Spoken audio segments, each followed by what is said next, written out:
The German shepherd's nails clicked frantically against the hospital floor as he circled the small room, his focus never leaving the corner near the oxygen tank. For 3 days, Rex had refused to leave 8-year-old Lily Thompson's bedside, snarling at anyone who tried to separate them. The nurses called him stubborn. Security called him a liability. But Dr. Abigail Carter saw something else in those alert amber eyes, intelligence and fear. "He's trying to tell us something," she whispered, watching Rex paw at the wall panel for the 20th time that hour. When hospital policy demanded the dog's removal, Rex's behavior escalated, barking, howling, positioning his body between the corner and Lily's bed. Against protocol, against reason, Dr. Carter ordered a thorough inspection of the room. Behind the oxygen regulator, nestled in surgical precision, they found a sophisticated listening device with a satellite uplink. Dr. Carter's hands trembled as she reached for the phone. "Get me the FBI, now!" Leave a like and share your thoughts in the comments along with the city you're watching from. Now let's continue with the story. Springfield. Ohio had always been the kind of town where people left their doors unlocked at night. Nestled between rolling farmlands and the winding Clearwater River, its small regional hospital stood as a point of community pride, a 3-story brick building with a recently added children's wing, courtesy of donations after the county fair fundraiser last summer. It was here, in room 217 of the pediatric ward, that Lily Thompson lay still against white sheets, her small body connected to monitors that beeped in steady rhythm. At 8 years old, Lily had her father's observant eyes and her late mother's artistic talent. Her blonde hair, usually in neat braids, now lay tangled around a face made pale by trauma. Since the accident 3 days ago, she hadn't spoken a word. The doctors called it selective mutism, a psychological response to the trauma of the crash and witnessing her father's injuries. The only reaction she showed was when Rex was near, her fingers occasionally reaching to touch his fur when nightmares made her whimper. Mason Thompson sat slumped in the visitor's chair whenever he wasn't being treated for his own injuries.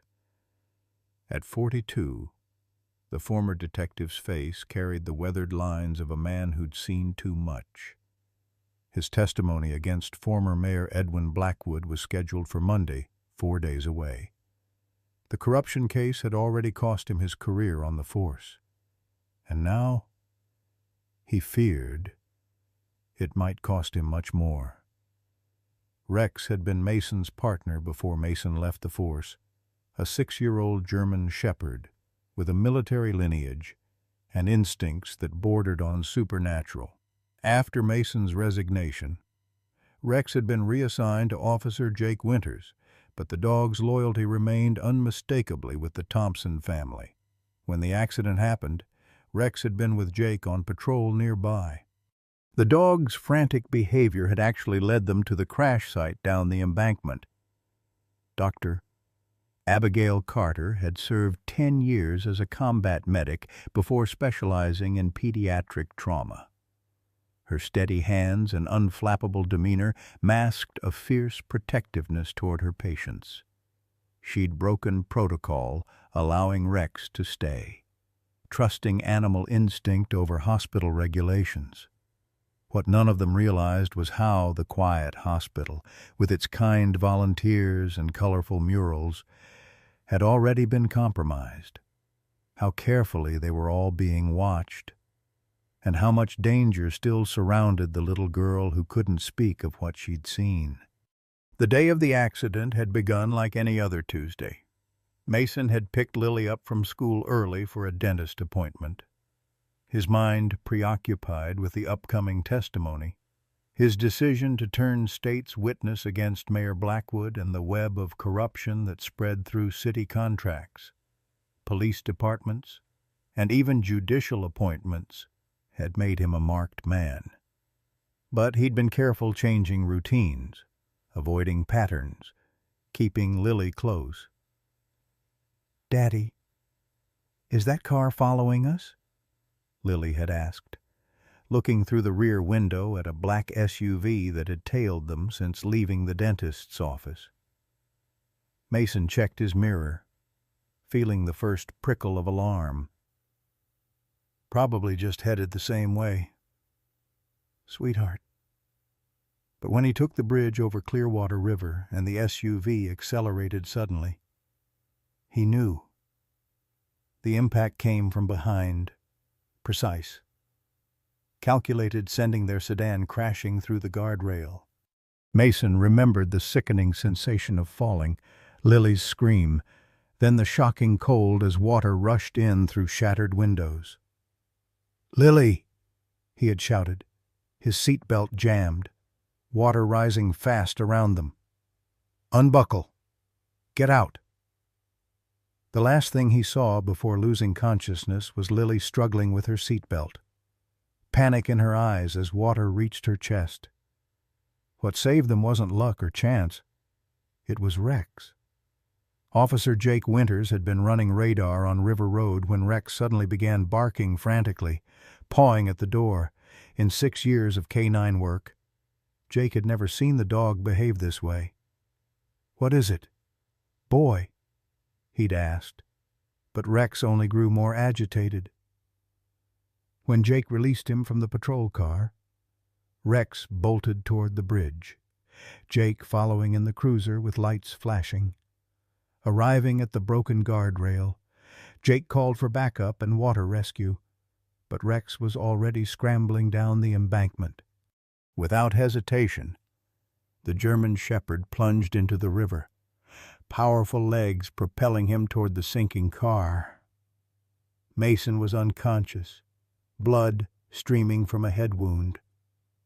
Lily was conscious but trapped, the rising water now at her shoulders. Rex somehow managed to pull himself through the broken passenger window. With remarkable precision, his teeth found the jammed seatbelt button, pressing repeatedly until it finally released. Then, grabbing Lily's jacket collar, he pulled her through the window and toward shore, fighting the current with everything he had. When paramedics arrived, they found the soaking wet dog standing guard over the little girl, snarling at anyone who approached too quickly.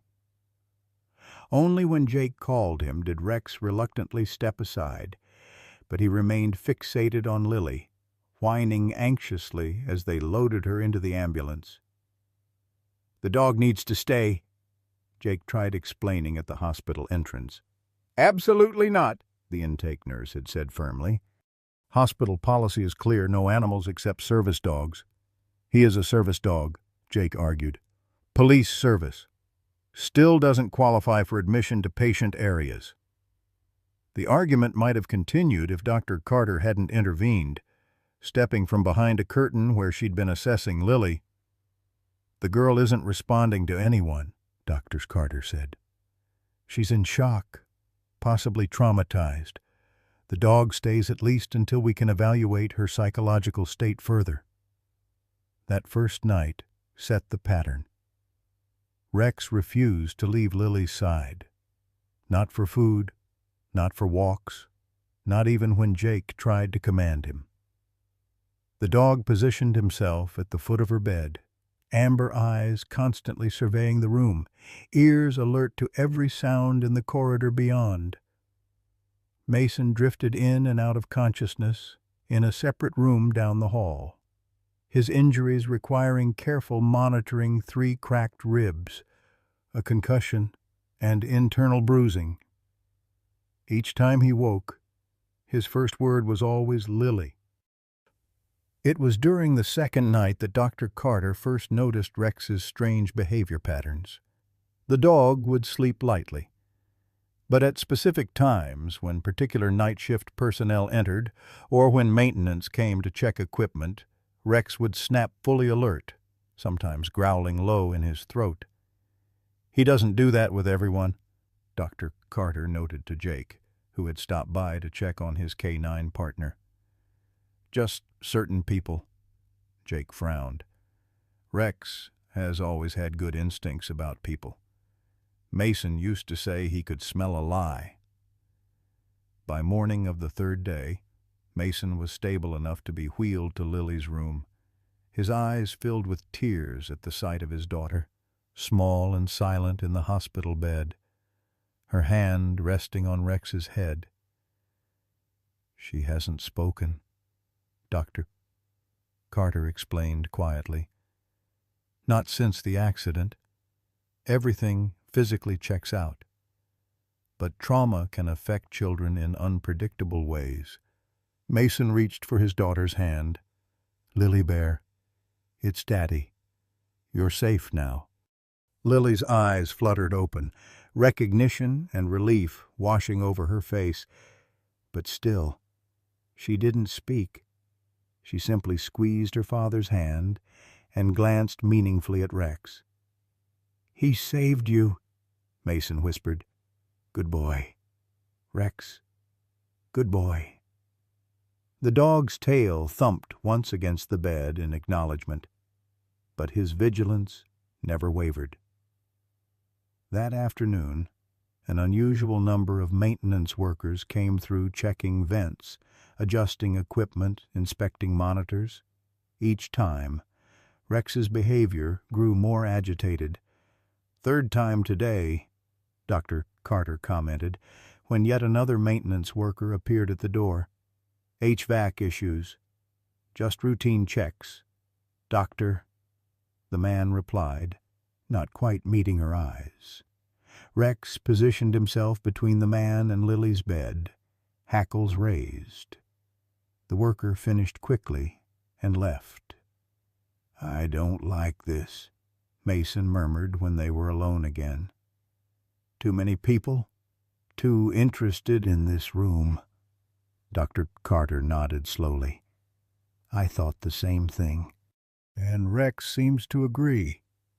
That night, Rex's behavior escalated from vigilant to frantic.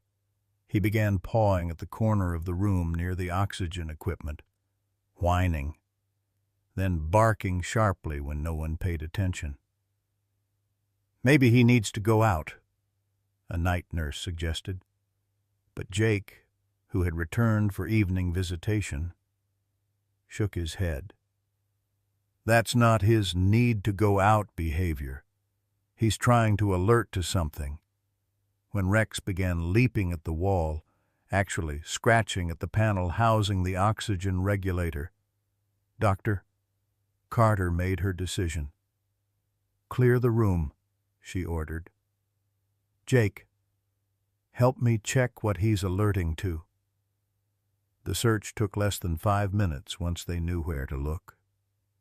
Hidden behind the oxygen regulator panel, nestled against the wall, was a small black device no larger than a matchbox but filled with sophisticated electronics. "Is that what I think it is?" Dr. Carter whispered. Jake nodded grimly. "Someone's been listening to everything in this room. And possibly watching, too." He examined the device carefully without touching it. "This isn't amateur equipment.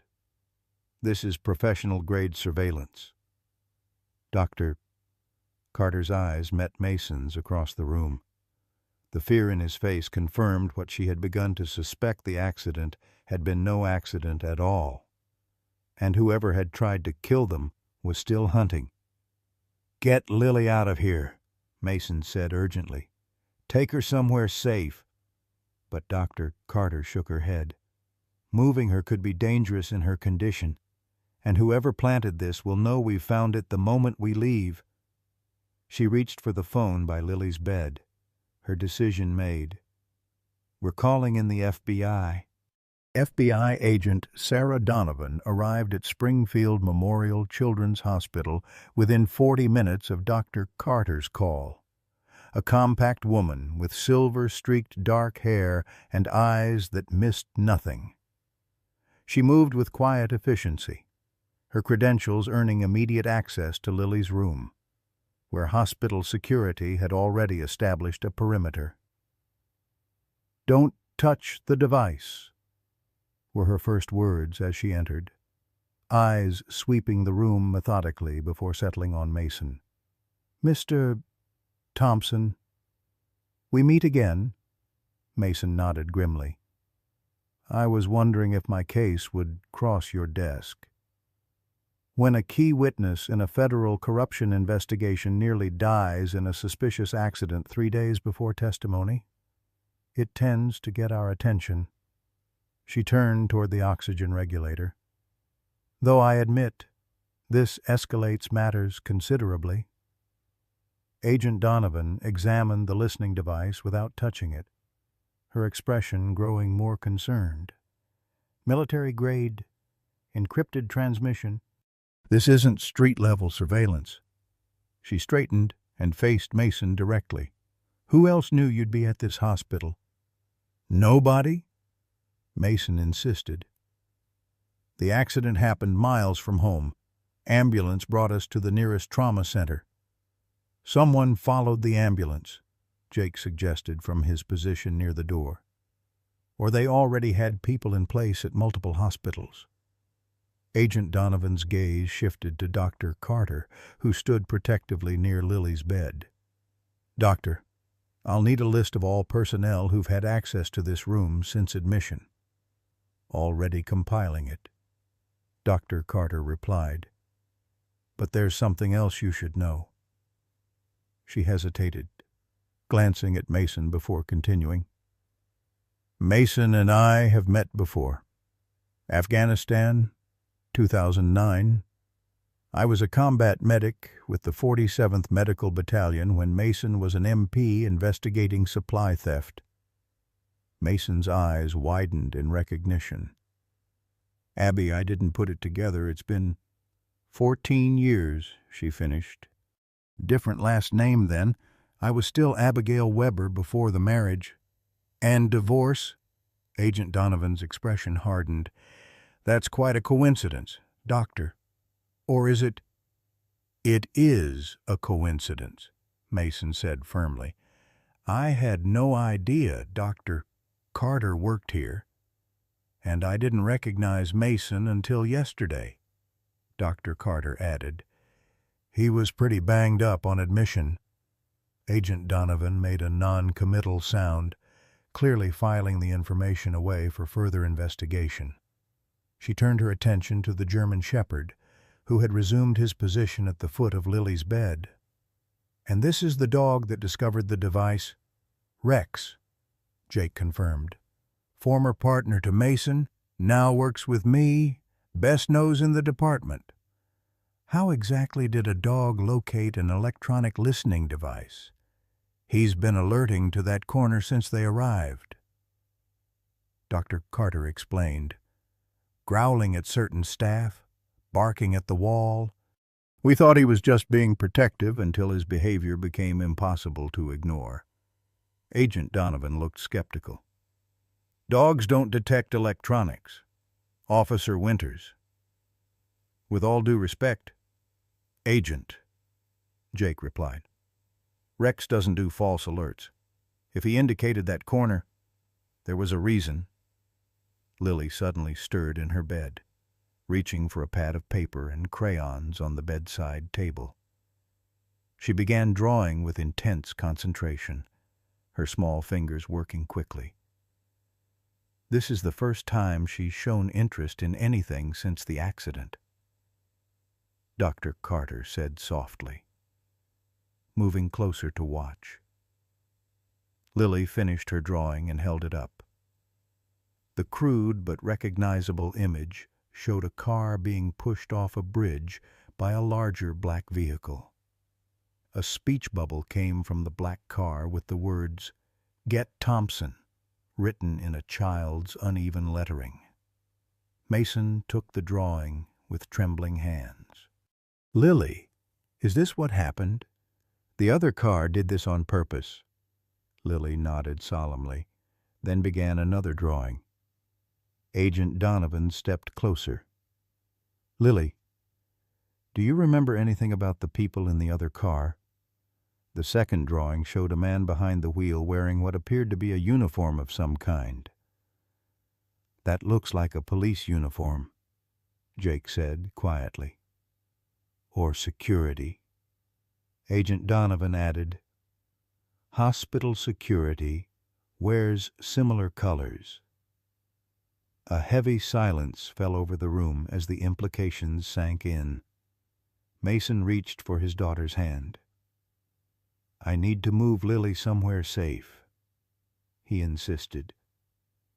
"If they found us here, moving her now would be a mistake."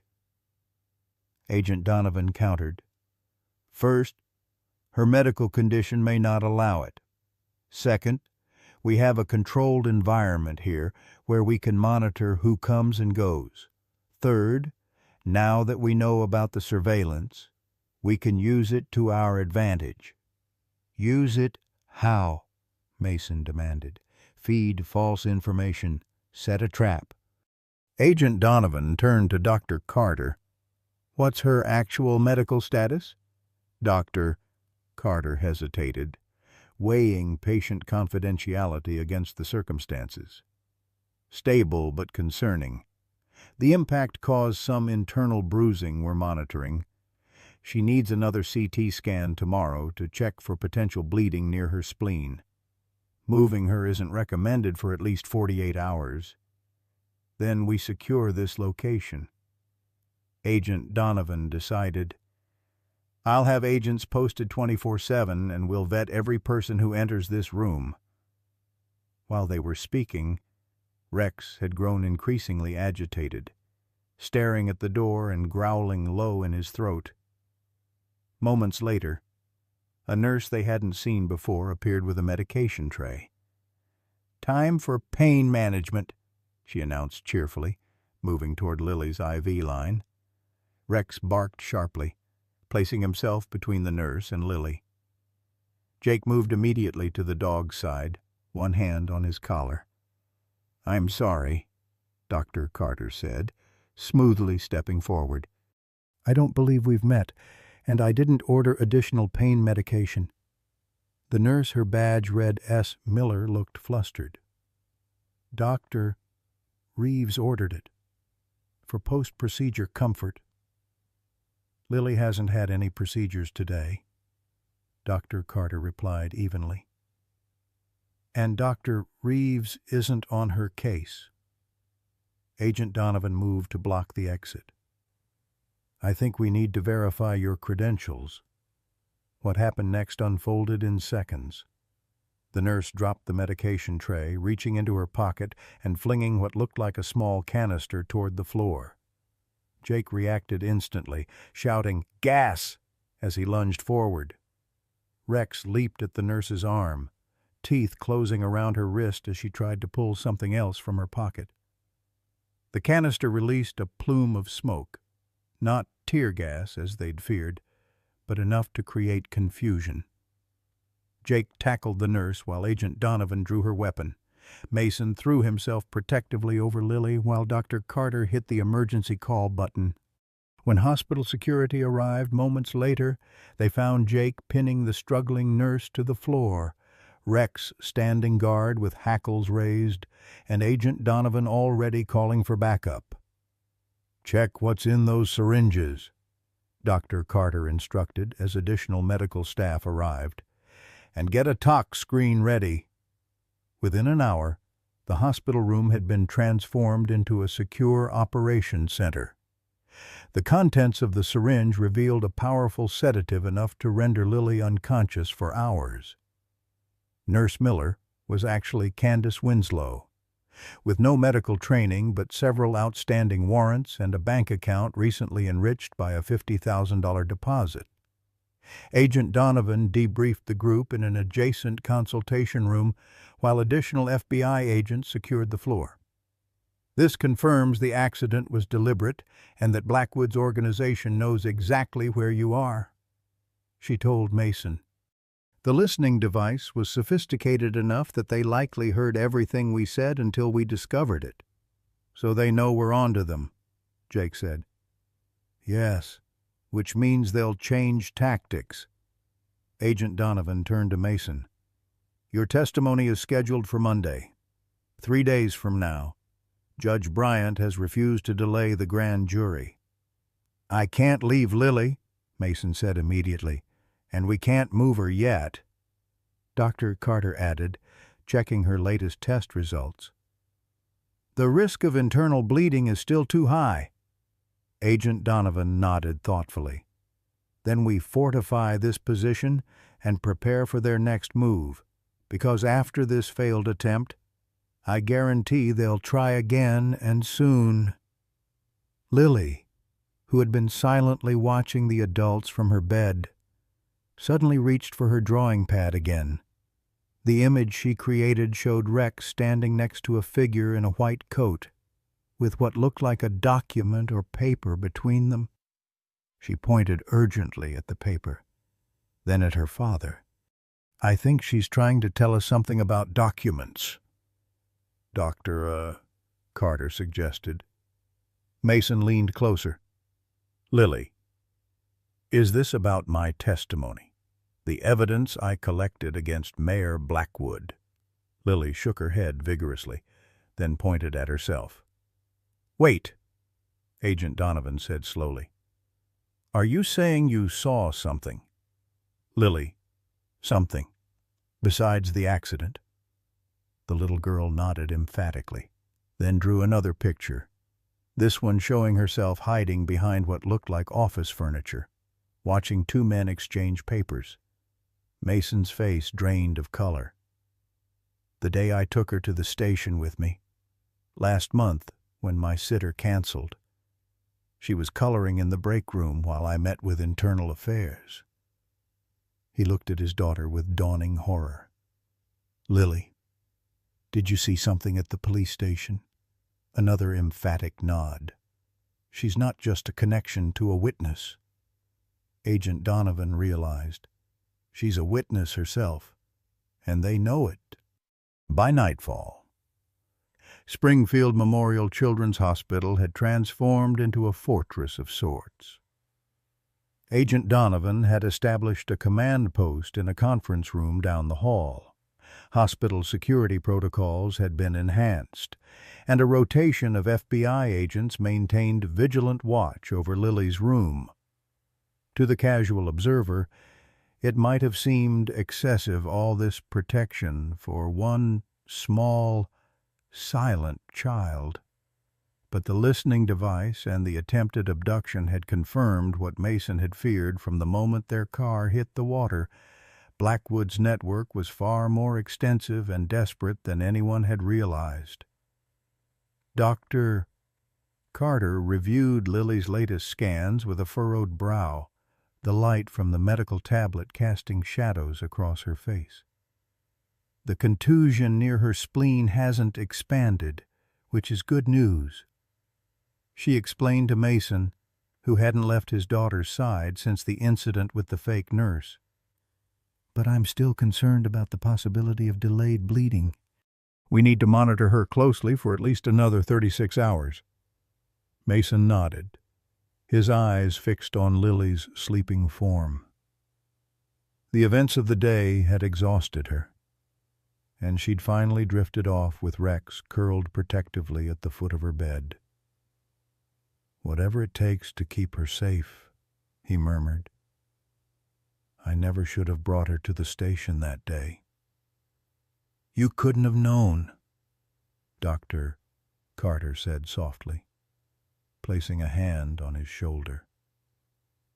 You were just being a father. The simple gesture of comfort brought unexpected memories flooding back a dusty medical tent in Afghanistan.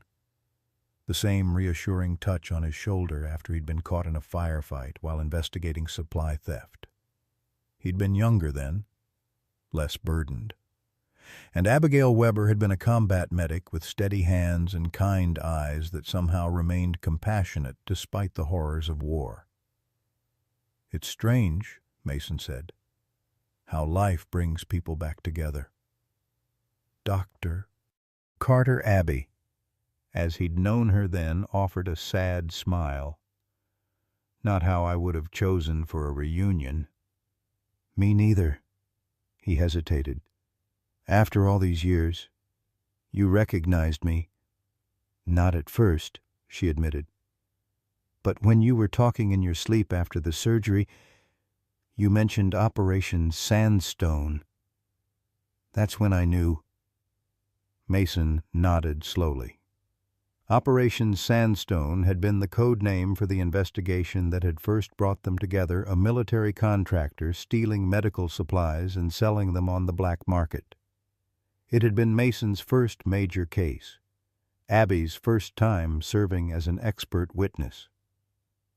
"I looked you up after I realized," she continued. "Saw the news articles about your whistleblowing against Mayor Blackwood. It seems you're still fighting the good fight against corruption. Some battles choose you," Mason replied wearily. "You have any family now?" "Divorced 5 years ago. No kids." She checked Lily's IV with practiced efficiency. "The job makes relationships difficult. You—" "Melissa died 3 years ago. Car accident." His voice caught. "At least they said it was an accident. Now I wonder." The implication hung heavy in the air between them. If Blackwood's organization was willing to orchestrate one accident to silence Mason, could they have been responsible for another? Their conversation was interrupted by Jake's return, the K-9 officer looking exhausted but alert as he entered the room with a tablet in hand. "Agent Donovan asked me to bring you this," he said, handing the tablet to Mason. "She's pulled background on every hospital employee who's had access to this floor in the past 3 days. Mason scrolled through the files, his detective's instincts kicking in despite his fatigue. "That's a lot of people." 87, Jake confirmed. "But we've narrowed down the list to those with any possible connection to Blackwood or his known associates. And 3 possibles." Jake leaned over to tap the screen. "Linda Morales, cafeteria supervisor, whose brother-in-law works for Blackwood's construction company. Mark Fielding, IT support, with unexplained deposits to his bank account over the past month.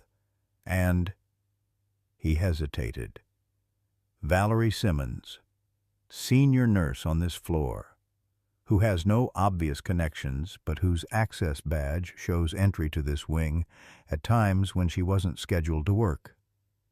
Dr. Carter looked up sharply. "Valerie, I've worked with her for years. She's one of our most dedicated nurses." "Which would make her the perfect plant," Mason pointed out. "Long-term, established, trusted." Before they could discuss further, Rex's head suddenly lifted from the bed, ears perked forward, a low growl rumbling in his chest. A moment later, they heard footsteps approaching in the corridor. Jake moved to the door, one hand instinctively going to where his service weapon would normally be, though hospital regulations had required he leave it secured in his vehicle. Mason positioned himself between the door and Lily's bed, while Dr. Carter quickly checked the emergency call button was within reach. The door opened to reveal Nurse Valerie Simmons, pushing a medication cart. She stopped short at the sight of Jake blocking her path, her eyes widening at the tension in the room. "Evening medication rounds," she explained, glancing between their faces. "Is everything all right?" "Just fine," Dr. Carter replied with forced casualness. I wasn't expecting medication for Lily at this hour. Though, it's the antibiotics Dr. Reeves prescribed this morning, Valerie said, consulting her chart. Every 12 hours. Dr. Carter frowned slightly. I don't recall Dr. Reeves ordering antibiotics. A flicker of something annoyance concern crossed Valerie's face before her professional smile returned. It's right here in the chart. Prophylactic course given the nature of her injuries and the river water exposure. As they spoke, Rex's growling intensified, his focus locked on the medication cart. Jake noticed the dog's behavior and subtly shifted position to get a better view of the cart's contents. I'll just need to double-check that order, Dr. Carter said smoothly, reaching for the hospital tablet. Hospital policy. You understand? Of course, Valerie replied, her smile never wavering. Though I should mention Dr. Reeves was quite insistent these be administered on schedule. While Dr. Carter accessed the electronic records, Jake's attention remained on Rex, whose hackles were now fully raised. The dog's behavior reminded him of drug detection training, the specific alerting posture Rex adopted when identifying narcotics. Dr. Carter, Jake said quietly. Rex is alerting to something on that cart. Valerie's smile faltered. Dogs often react to hospital smells. Many medications have strong odors. Rex isn't often anything, Jake replied. He's specifically trained, and right now he's giving a targeted alert. Dr. Carter looked up from the tablet, her expression hardening. There's no antibiotic order from Dr. Reeves or anyone else in Lily's chart. The atmosphere in the room shifted instantly. Valerie's hand moved toward her pocket, but Jake was faster, grabbing her wrist. Don't, he warned. The nurse's demeanor transformed, the professional warmth replaced by cold calculation. You're making a mistake, she said flatly. I'm just doing my job. Your job doesn't include falsifying medication orders, Dr. Carter replied, hitting the emergency call button. Security to room 217 now. What happened next unfolded with disturbing speed. Valerie drove her knee into Jake's thigh, momentarily breaking his grip. In the second of freedom this provided, she grabbed a syringe from the cart and lunged toward Lily's bed. Mason intercepted her, catching her arm, but not before she managed to drive the needle into his forearm instead. Rex launched from the bed in a blur of fur and teeth, clamping onto Valerie's leg with a vicious growl. The nurse cried out in pain but continued struggling even as security personnel burst through the door, followed closely by one of Agent Donovan's FBI team. She's injected Mason with something, Doctor, Carter shouted, already moving to examine him as he staggered backward, the empty syringe dangling from his arm. Security restrained Valerie while Jake commanded Rex to release. The dog obeyed, but remained vigilant, positioning himself between the commotion and Lily's bed where the child had awakened, her eyes wide with terror. Mason's knees buckled as Dr. Carter eased him to the floor. What was in that syringe? She demanded of Valerie. The nurse's face contorted with a bitter smile. Insurance. Mayor Blackwood sends his regards. Mason's breathing had already grown labored, his pupils dilating rapidly. Take care of Lily, he gasped, clutching Dr. Carter's hand. Don't let them. Get a crash cart in here now, Dr. Carter shouted as Mason's eyes rolled back. And I need a toxicology kit immediately. While the medical team rushed to stabilize Mason, Agent Donovan arrived and took charge of Valerie's detention. The FBI agent's face was grim as she directed her team to secure the medication cart as evidence. "The entire cart needs to be treated as a crime scene," she instructed. "And get me full background on Nurse Simmons going back 20 years. Within hours, the picture became clearer and more disturbing. Valerie Simmons wasn't just connected to Blackwood's organization, she had been strategically placed at Springfield Memorial 3 years earlier, shortly after Blackwood's first investigation had been quietly dropped due to witness intimidation. Her background as a legitimate nurse made her the perfect sleeper agent, positioned to assist if any witnesses against the Blackwood organization ever required medical care in Springfield. The syringe had contained a powerful paralytic, not enough to kill Mason outright, but sufficient to compromise his breathing and potentially cause cardiac arrest if not treated immediately. Dr. Carter's quick response had saved his life, though he remained sedated and on a ventilator in the ICU. "He'll recover," Dr. Carter assured Lily, who sat silent and wide-eyed beside her father's bed. They had moved both patients to a secure wing with enhanced security protocols and FBI agents posted at every entrance. "Your daddy is very strong." Lily nodded, her small fingers wrapped around her father's unresponsive hand. Rex lay at her feet, refusing to leave either Thompson despite Jake's attempts to give the dog a much-needed break. "He saved Mason's life," Dr. Carter told Jake quietly as they watched from the doorway.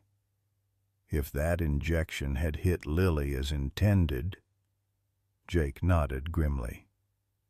"Rex has always had a sense about people. It's why he was such a good fit with Mason on the force."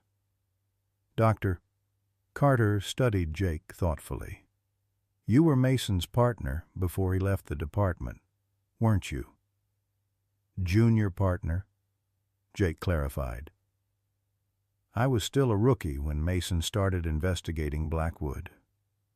When things got ugly and the department turned on him, I didn't stand up like I should have." His expression clouded with old regret. "I believed in him, but I was afraid for my job, my future. And now I know better," Jake said firmly. "The thin blue line isn't supposed to protect corruption. It's supposed to stand between innocence and harm." He looked at Lily and Rex. "Mason was right all along about Blackwood. The evidence he gathered proves it. The evidence he gathered, or what Lily saw," Dr. Carter wondered. "Both. Probably. Mason had financial records, documented threats, recorded conversations, but whatever Lily witnessed that day at the station must be the smoking gun, or they wouldn't be trying so hard to silence her." Agent Donovan joined them, her expression grave. "We have a problem. The hospital administrator is insisting that moving 2 patients and maintaining this level of security is disruptive to hospital operations. He's threatening to involve the hospital board if we don't normalize the situation by morning." Dr. Carter frowned. "That's ridiculous. We have a clear security threat and 2 vulnerable patients." "I thought so too," Agent Donovan agreed. "So I did some digging. Guess who sits on the Springfield Memorial Hospital Board of Directors?" "Let me guess," Jake said bitterly. "Someone connected to Blackwood. Better than connected. Elizabeth Blackwood Peterson, the mayor's sister." The revelation sent a chill through the room. If Blackwood's influence extended to hospital governance, Nowhere in Springfield was truly safe. "We need to move them," Jake insisted. "Get them to a federal facility. Mason isn't stable enough for transport," Dr. Carter countered. "And Lily still needs monitoring for potential internal bleeding. Moving them now could be fatal." Agent Donovan nodded thoughtfully. "Then we strengthen our position here and prepare for escalation. I've requested additional agents, but resources are stretched thin. There's concern about corruption within local law enforcement as well, so we can't rely on police backup." "What about the listening device?" Dr. Carter asked. "Could we use it to our advantage somehow?" "Already on it." Agent Donovan confirmed. "We've left it in place but added a signal blocker that lets us control what information gets transmitted. We're feeding false information about plans to move Lily and Mason to County General tomorrow morning." "A decoy," Jake said with approval. "Exactly. Meanwhile, I've had my team checking every inch of this new wing for additional surveillance." Agent Donovan sighed, rubbing her temples. "But with Blackwood's sister on the hospital board, we have to assume the entire building could be compromised." Dr. Carter's pager beeped, interrupting their conversation. She checked it with a frown. "Lab results for Lily's latest blood work. I need to review these immediately." While Dr. Carter stepped away to examine the results, Jake moved closer to Lily's side. The little girl had finally dozed off, one hand still clutching her father's, the other resting on Rex's head. Despite everything, the sight gave Jake a measure of hope. They had survived 2 attempts already. They would find a way through this. Dr. Carter returned moments later, her face pale. "Lily's blood work shows traces of the same compound that was in the syringe," she said quietly, ensuring Lily couldn't hear. "Much lower concentration, but it's definitely there." "How is that possible?" Agent Donovan demanded. "The syringe was used on Mason. It must have been administered earlier, perhaps in her food or IV." Dr. Carter checked Lily's vital signs with renewed urgency. "It explains her continued silence and lethargy. I thought it was psychological trauma, but she's being drugged." Jake's hand instinctively went to Rex's head. "That's why he's been so protective. He's been detecting the drug all along. We need to check everything, all her medications, food, even the IV bags." Dr. Carter insisted. "And Mason's, too. Who knows how long this has been happening?" As they began a systematic inspection of all medical supplies in the room, a notification chimed on Agent Donovan's phone. She checked it, her expression darkening further. "What now?" Jake asked. "The backup I requested has been delayed. Apparently, there's a major incident across town requiring all available personnel." Her tone made it clear she suspected this was no coincidence. "They're isolating us," Jake realized. "Cutting off support, applying administrative pressure, compromising medical care. Standard siege tactics," Agent Donovan agreed grimly. "And the weather forecast isn't helping. There's a severe storm system moving in tonight, potential for power outages. Road closures." Dr. Carter looked out the window where dark clouds were already gathering on the horizon. "If we lose power, the backup generators should kick in automatically. Assuming they haven't been tampered with," Jake pointed out. The implications hung heavily in the room. They were potentially facing a long night with dwindling resources and mounting threats. Their only advantages were Rex's uncanny instincts. Agent Donovan's experience, and the element of surprise they'd gained by discovering the plot earlier than Blackwood's people had anticipated. Dr. Carter checked Lily's monitors once more, making subtle adjustments to her medication. "I'm flushing her system as safely as I can," she explained. "The drug should metabolize completely within a few hours." "And then?" Jake asked. Dr. Carter met his gaze steadily.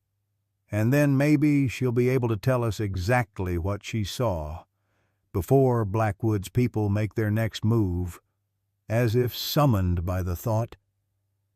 Rex suddenly lifted his head, ears alert, a low growl building in his chest as he stared at the ceiling vent. The storm hit Springfield with unexpected ferocity shortly after midnight. Rain lashed against the hospital windows in horizontal sheets, driven by winds that howled around the building's corners like wounded animals. Lightning split the sky in jagged bursts, momentarily illuminating the darkened parking lot where FBI agents huddled in vehicles, maintaining their perimeter despite the deteriorating conditions. Inside room 217, the atmosphere was tense but controlled. Dr. Carter had established a makeshift command center, coordinating with the skeleton crew of hospital staff she personally trusted. Mason remained sedated but stable, his vital signs slowly improving as the paralytic worked its way out of his system. Lily slept fitfully, her small body occasionally twitching as if fighting unseen enemies even in dreams. Rex maintained his vigilant position, amber eyes tracking every movement, ears swiveling toward the slightest unusual sound. "The hospital switched to generator power 10 minutes ago," Agent Donovan reported. Returning from a brief consultation with her team in the hallway, "Main power lines went down across 3 counties. Generators should keep critical systems running for at least 72 hours, Dr. Carter assured them, though her expression betrayed concern. "Assuming they're functioning properly." "That's a big assumption," Jake replied grimly. "Have your people checked them recently?" "Maintenance does weekly tests, but—" She didn't need to finish the thought. If Blackwood's influence extended throughout the hospital, even routine maintenance couldn't be trusted. A particularly violent thunderclap shook the building, causing the lights to flicker momentarily. In the brief seconds of darkness, Rex leapt to his feet, hackles raised, staring intently at the door. When the light stabilized, Jake moved immediately to the dog's side. "What is it?" "Boy?" Rex's growl deepened, his focus unwavering. Jake had worked with the German Shepherd long enough to recognize the difference between general alertness and specific threat detection. This was the latter, purposeful, targeted. "Someone's coming," Jake warned, positioning himself between the door and Lily's bed.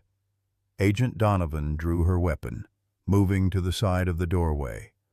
The handle turned slowly, and the door eased open to reveal the night security supervisor, Alan Mercer, his uniform slightly rumpled, rainwater still dripping from his shoulders. "Just checking that everything's secure up here," he explained, eyes sweeping the room. "Generator's running fine, but we've got some issues on the lower floors. Some of the emergency lights aren't functioning in the east stairwell." "We're fine here," Agent Donovan replied tersely, not lowering her weapon. "Who sent you to check specifically?" Mercer blinked, seemingly taken aback by the question. "Standard protocol during power outages.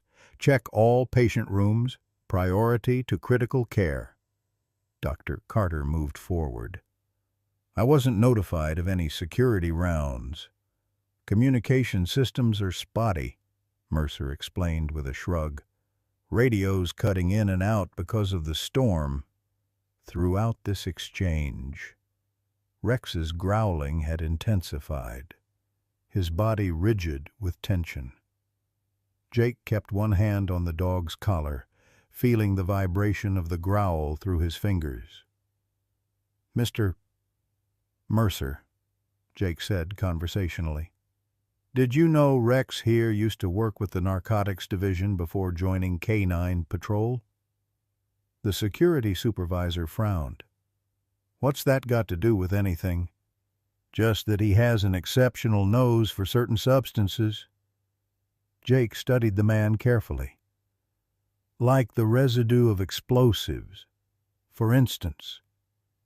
Mercer's expression shifted subtly, a tightening around the eyes, a slight tensing of his shoulders. "Look, I'm just doing my rounds. If everything's secure, I'll move on." "Actually," Agent Donovan interjected, "I think you should stay right where you are until my team can verify your identity and purpose." Her words triggered a cascade of events. Mercer's hand plunged into his jacket, emerging with a small black device with a single red button. "Nobody move," he barked, his entire demeanor transforming. "I've got charges planted on this floor.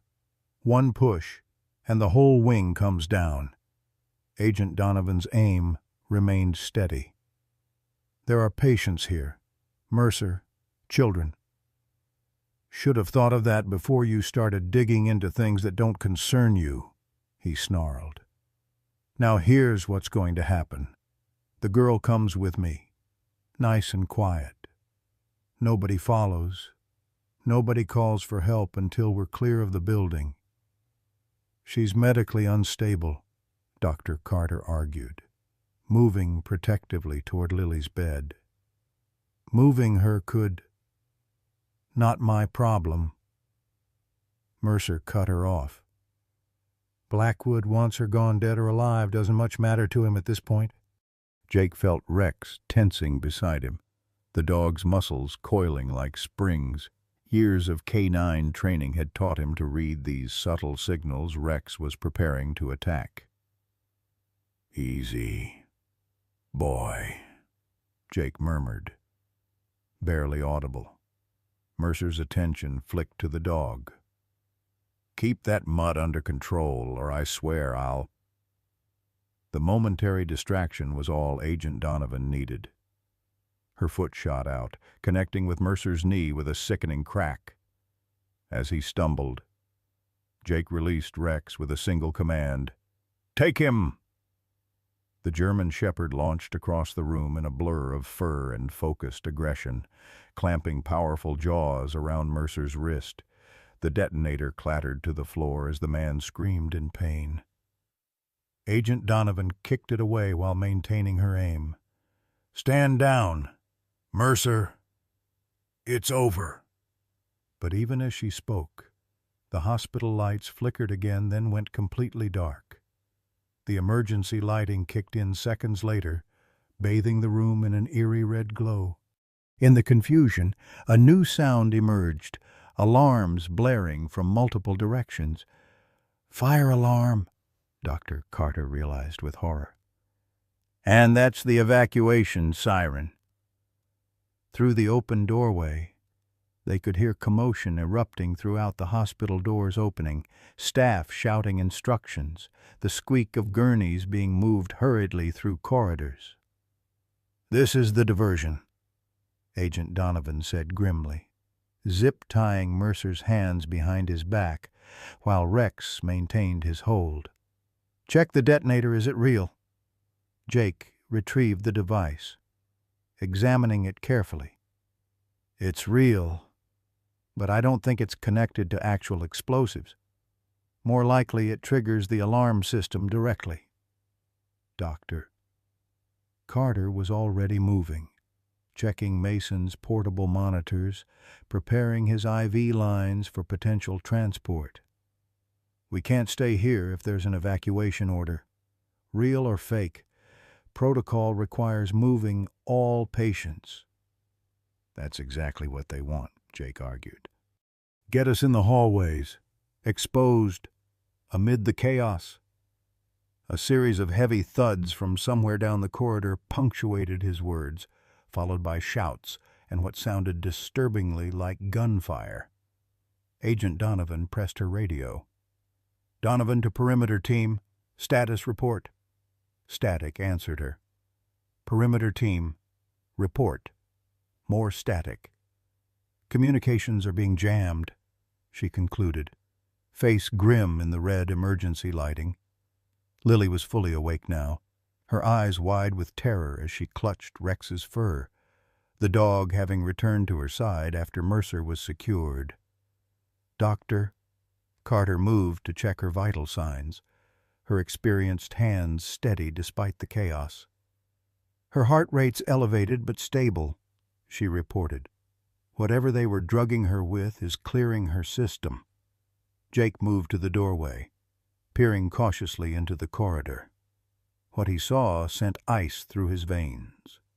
At the far end of the hallway, two men in what appeared to be hospital security uniforms were systematically checking rooms, their movements too precise, too tactical to be routine staff.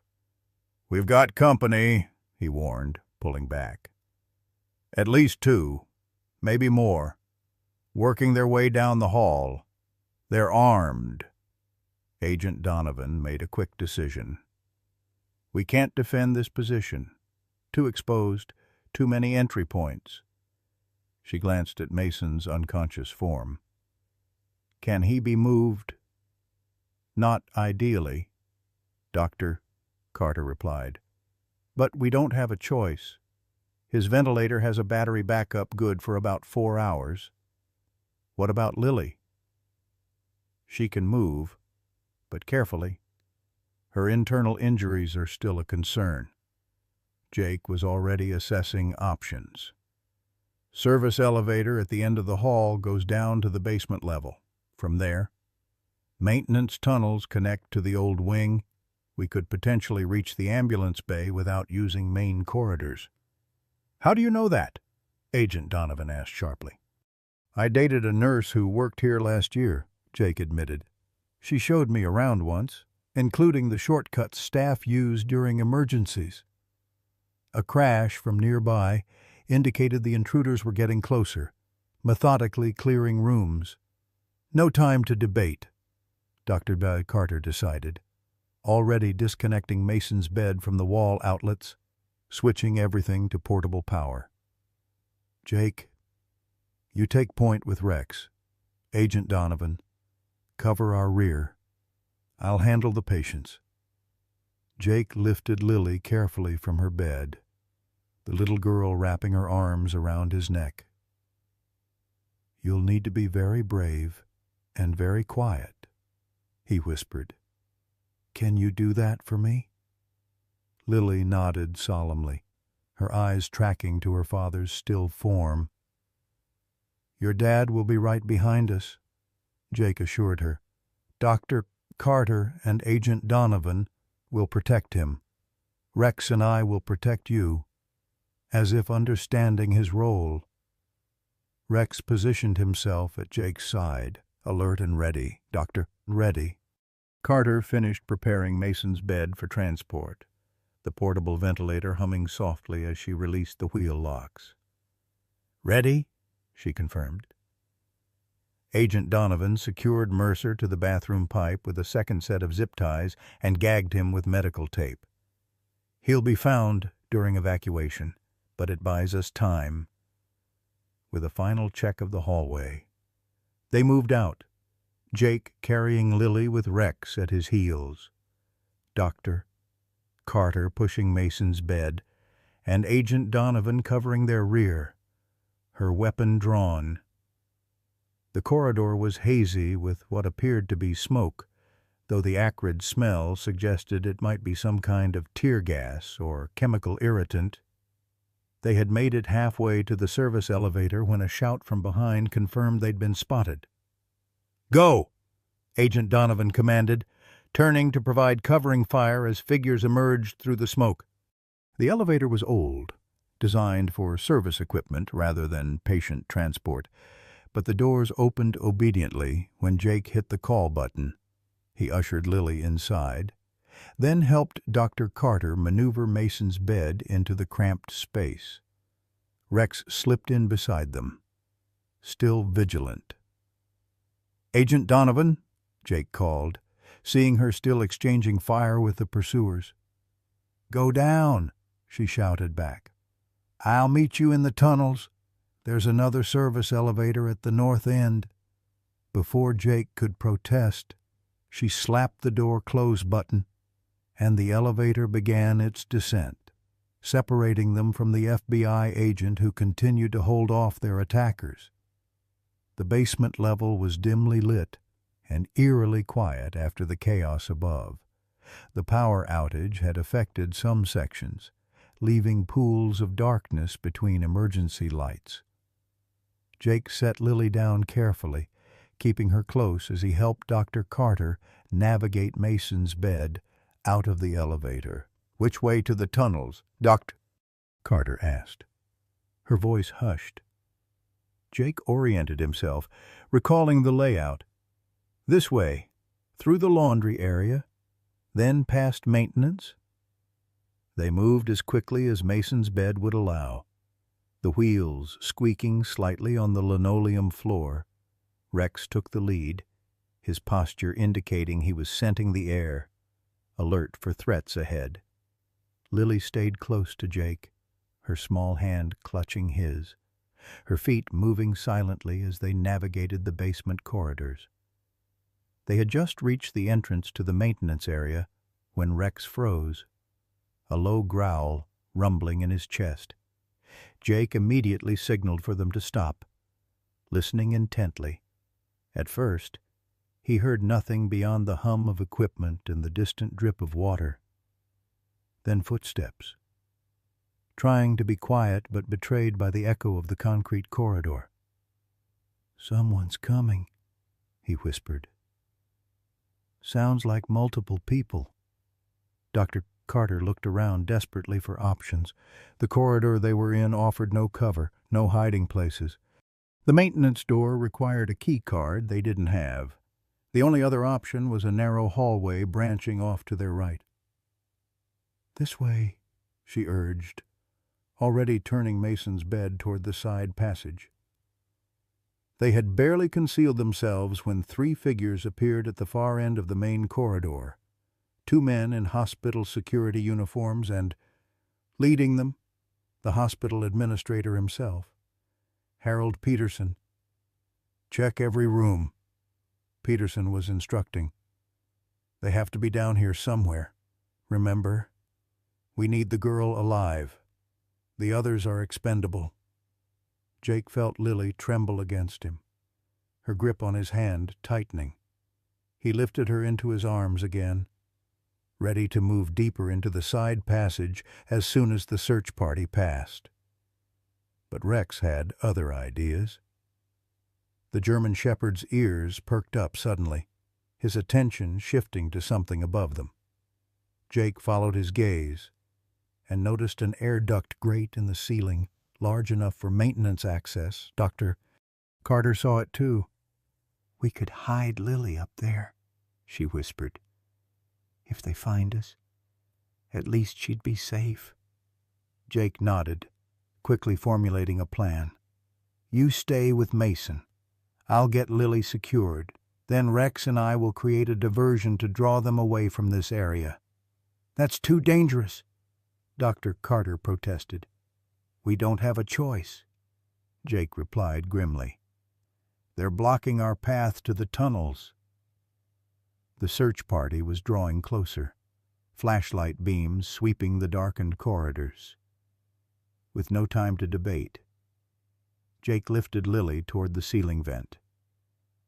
"I need you to be very brave," he whispered. "Stay absolutely quiet. No matter what you hear, Rex will come back for you when it's safe." Lily nodded, her eyes wide but determined as Jake helped her climb into the dusty confines of the duct. He replaced the grate loosely, then turned to Dr. Carter. "Keep Mason as quiet as possible. Rex and I will lead them away, then circle back. Circle." Before she could object again, Jake slipped back toward the main corridor, Rex at his heels. The German shepherd seemed to understand the plan perfectly, staying close and silent until Jake gave a subtle hand signal.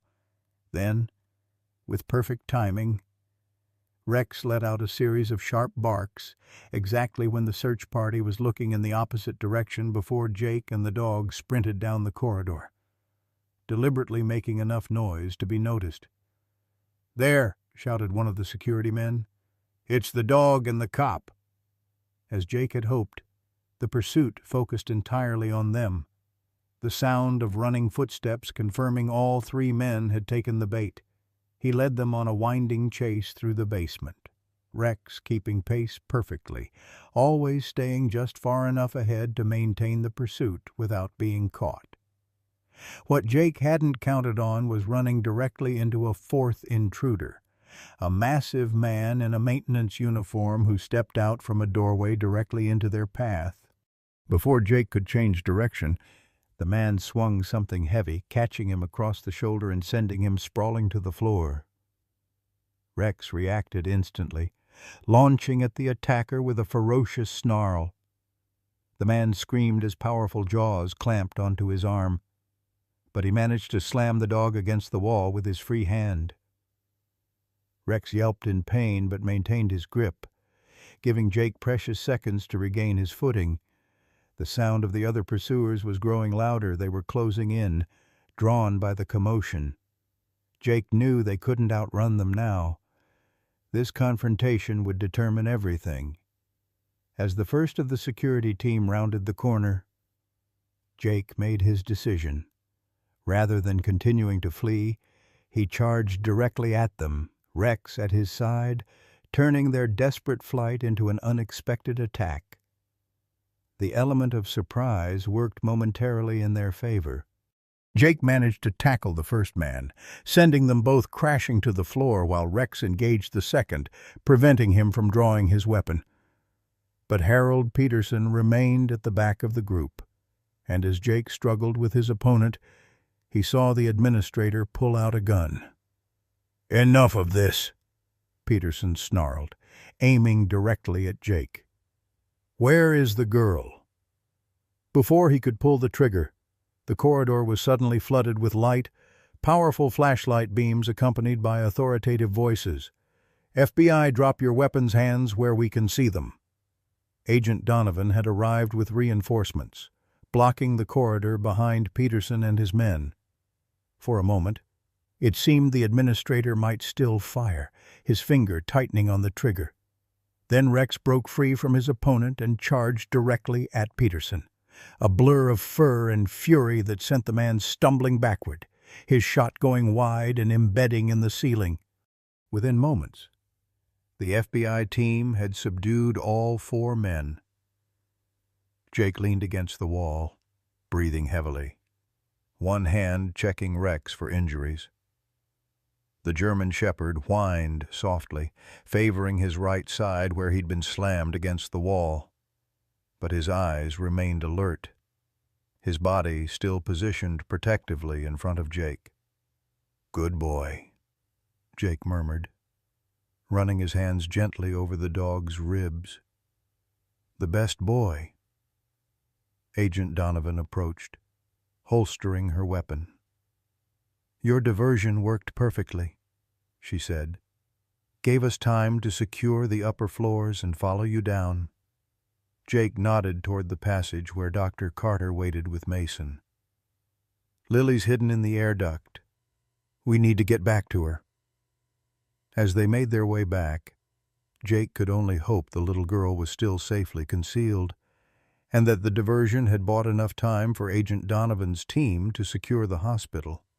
The storm continued to rage outside, but within the basement corridors of Springfield Memorial, a different kind of storm was finally beginning to clear.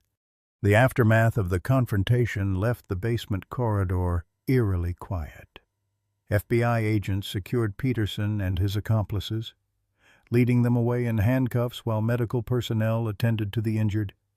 Jake leaned heavily against the wall, wincing as an EMT examined his shoulder where the maintenance man's blow had landed.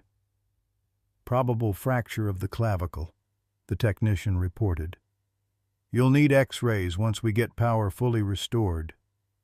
Jake barely registered the diagnosis, his attention fixed on Rex. The German shepherd lay on a blanket nearby, allowing a veterinary technician who had been called to the scene to examine his injuries. The dog's breathing seemed labored, his usually alert posture diminished by pain. "How bad is it?" Jake asked, his voice catching. The vet tech looked up with a grave expression. 3, possibly 4 broken ribs, internal bruising. He took a serious hit. She gentled her touch as Rex whimpered. He needs proper veterinary care as soon as possible. Dr. Carter appeared around the corner, her face etched with worry. We've got Mason stabilized in the emergency triage area they've set up in the cafeteria. The generators are back online for critical systems. She paused, noting Jake's pallor and Rex's condition. My God, how badly are you hurt? I'll be fine, Jake insisted, pushing himself upright despite the pain. We need to get Lily. Together they made their way back to the side corridor where Lily remained hidden in the air duct. Agent Donovan accompanied them, her weapon still drawn as they moved through the now secured but still darkened basement. Lily, Dr. Carter called softly, positioning herself beneath the vent. It's safe to come out now, sweetheart. No response came from above, no movement behind the grate. Jake felt a surge of panic. Lily, it's Officer Jake. Rex and I are here. At the mention of the dog's name, they heard a faint shuffling from within the duct. Small fingers appeared at the edge of the grate, pushing it aside cautiously. Lily's face appeared in the opening, tear-streaked and dusty, but unharmed. There you are, Dr. Carter said, relief flooding her voice. You can come down now. The bad men are gone. Jake positioned himself beneath the opening, arms raised despite the stabbing pain in his shoulder. I'll catch you, he promised. Lily hesitated only briefly before wiggling forward and allowing herself to slide into Jake's waiting arms. The impact sent a jolt of agony through his injured shoulder, but he managed to set her gently on her feet before staggering slightly. The little girl immediately looked for Rex, her eyes widening with distress when she saw the dog's condition. She broke away from Dr. Carter's grasp and rushed to Rex's side, dropping to her knees beside him. Rex's tail thumped weakly against the blanket, his brown eyes finding Lily's face. The dog tried to rise but couldn't, a pained whine escaping him. Stay still, boy, Jake urged, kneeling beside them. You've done enough. To everyone's shock, Lily spoke for the first time since the accident, her voice small and rusty from disuse. Rex hurt, she whispered, gentle fingers hovering over his fur without touching, instinctively aware of his injuries. Yes, sweetheart. Dr. Carter confirmed, kneeling beside her. Rex got hurt, protecting us, but we're going to help him. Lily shook her head, tears spilling down her cheeks. Rex saved me. From the water. From the bad men. Her voice broke. Don't let Rex die. The raw emotion in her plea struck them all into momentary silence. Then Dr. Carter shifted into action, her medical training taking over. We won't, she promised firmly. Jake, We need to get Rex to an animal hospital immediately. The storm's still raging out there, Agent Donovan warned. Roads are flooded, trees down everywhere. Dr. Carter's expression hardened with determination. Then we'll treat him here. I did a rotation in veterinary medicine during my residency.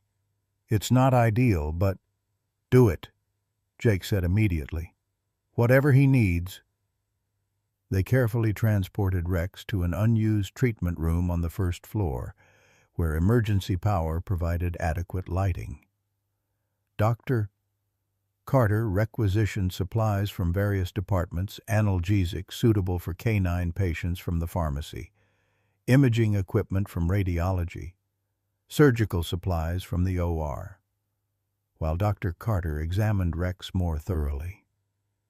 Jake sat with Lily in the adjoining room, the little girl refusing to be separated from either of them.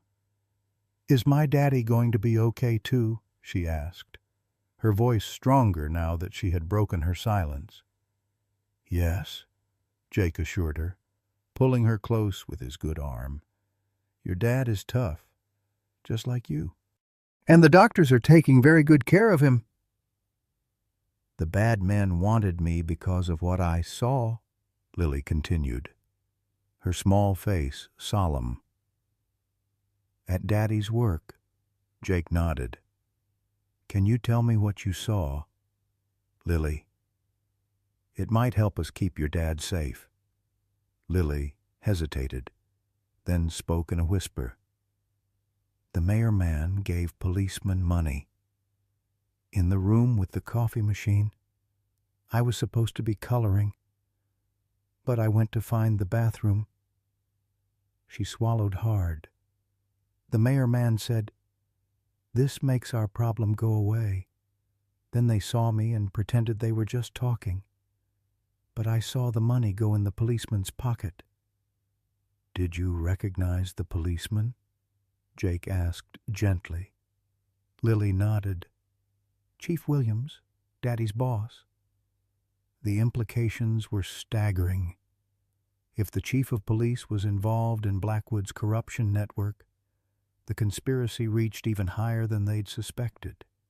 Before Jake could ask more questions, Dr. Carter emerged from the treatment room, her scrubs stained with blood, her expression grave. "I've done what I can," she reported quietly. 3 broken ribs, 1 punctured his lung. I've stabilized him, but he needs surgery. I'm not equipped to perform." "How long does he have?" Jake asked, dreading the answer. "Hours, not days," Dr.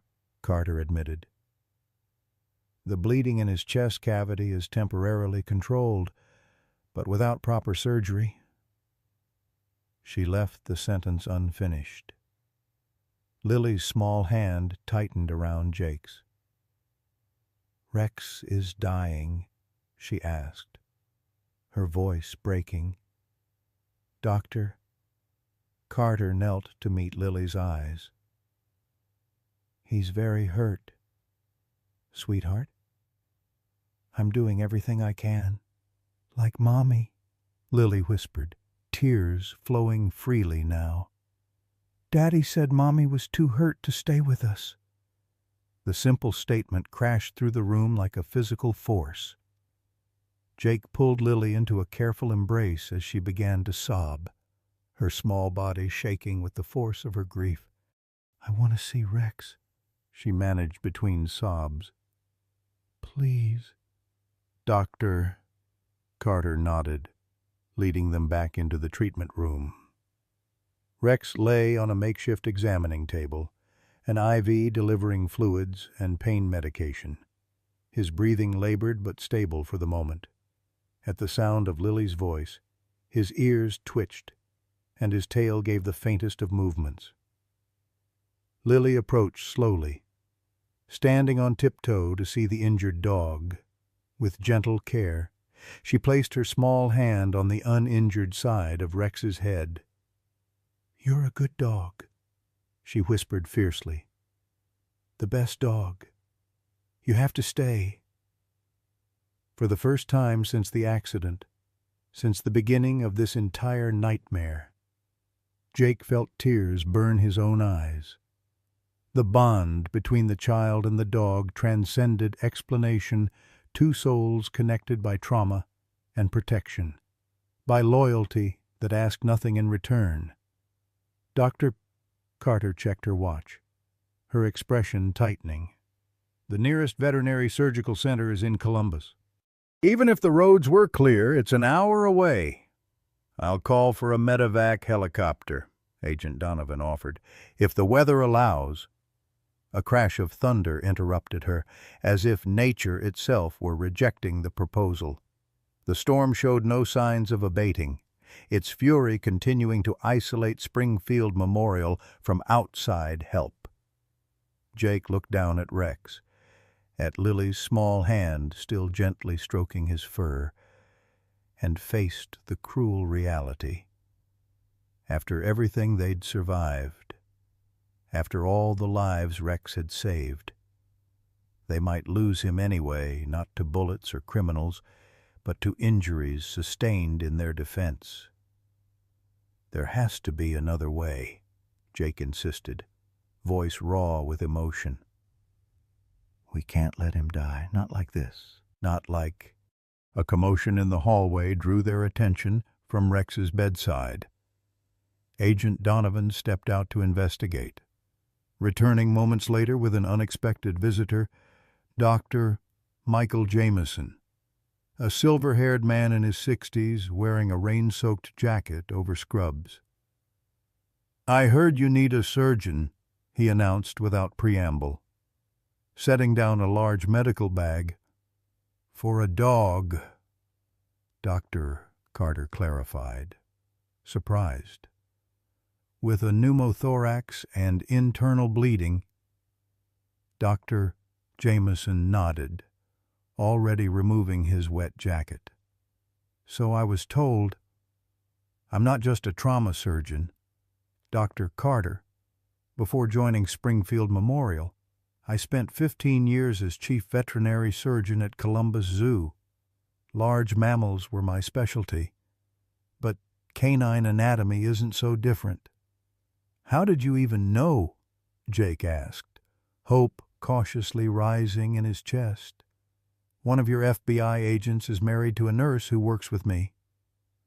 Dr. Jameson explained, already washing his hands at the sink. "When he heard about the dog, he called her. She called me. I lived just 3 blocks away and walked over." He gestured to his soaked appearance. "Though swam might be more accurate in this weather." Dr. Carter's professional demeanor returned instantly. "We have limited supplies, minimal anesthesia appropriate for canines, and only emergency power. I've worked with less in worse conditions," Dr. Jameson assured her, examining Rex with practiced hands. His expression softened slightly as he noted Lily still at the dog's side. "This your dog?" "Little one." Lily shook her head. "He's a police dog, but he saved me." "Well then," Dr. Jameson said with gentle determination, "let's see if we can return the favor." Within 20 minutes, they had transformed the treatment room into a makeshift operating theater. Dr. Jameson worked with remarkable efficiency, his hands sure despite the less-than-ideal conditions.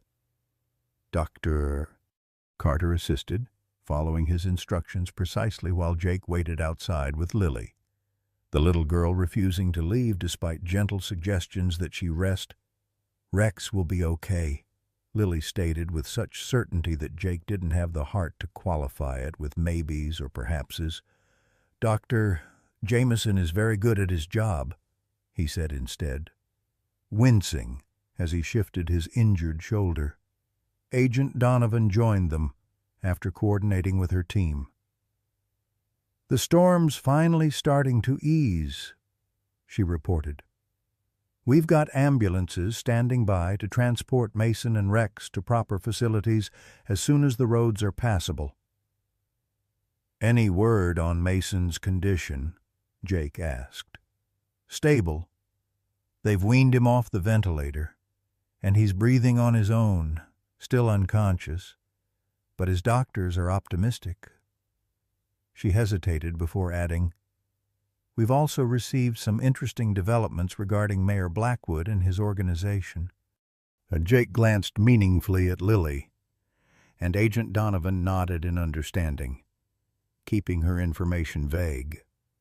Let's just say the evidence we've gathered tonight, combined with what was already in our possession, has created a cascade effect. Several individuals have suddenly become very cooperative with federal authorities. Before Jake could respond, Dr. Jameson emerged from the treatment room, surgical mask pulled down around his neck, his scrubs spotted with blood, but his eyes bright with cautious optimism. We've repaired the pneumothorax and controlled the bleeding, he announced. He's not out of the woods yet, but if we can get him to a proper veterinary hospital within the next few hours, his prognosis is good. Lily launched herself at the surgeon, wrapping her arms around his waist. Thank you, she whispered, her voice muffled against his scrubs.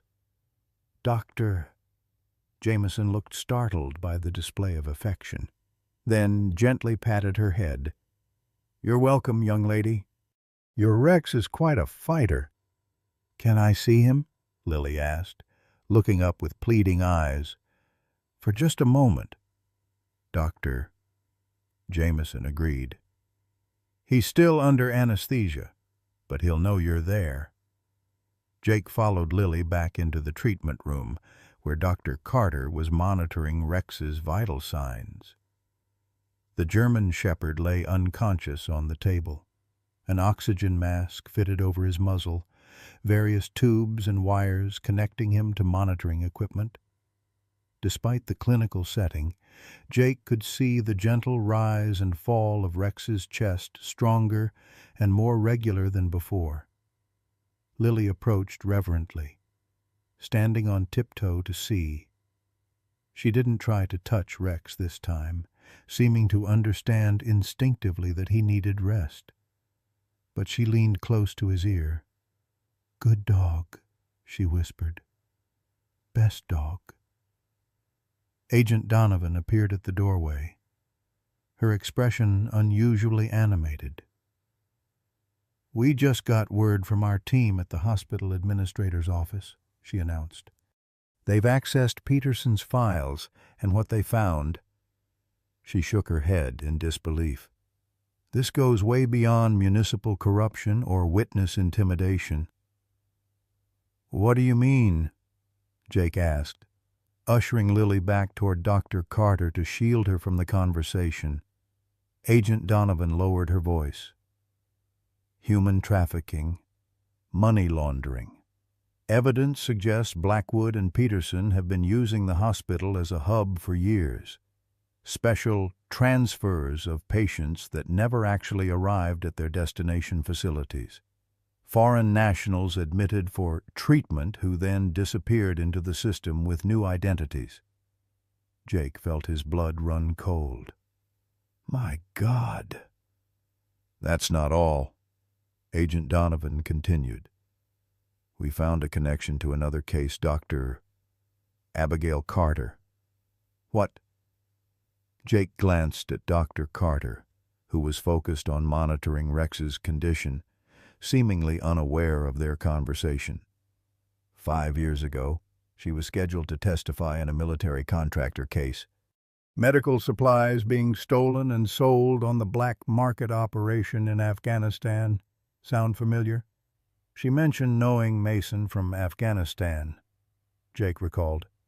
Something about medical supply theft. The same case, Agent Donovan confirmed, but she withdrew her testimony at the last minute. Case fell apart. The contractor walked free and later became a major campaign donor to Mayor Blackwood. Are you suggesting she's involved in this?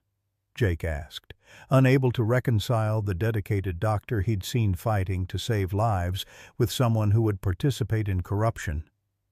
"I'm not suggesting anything yet," Agent Donovan replied carefully. "But it's a connection we need to investigate.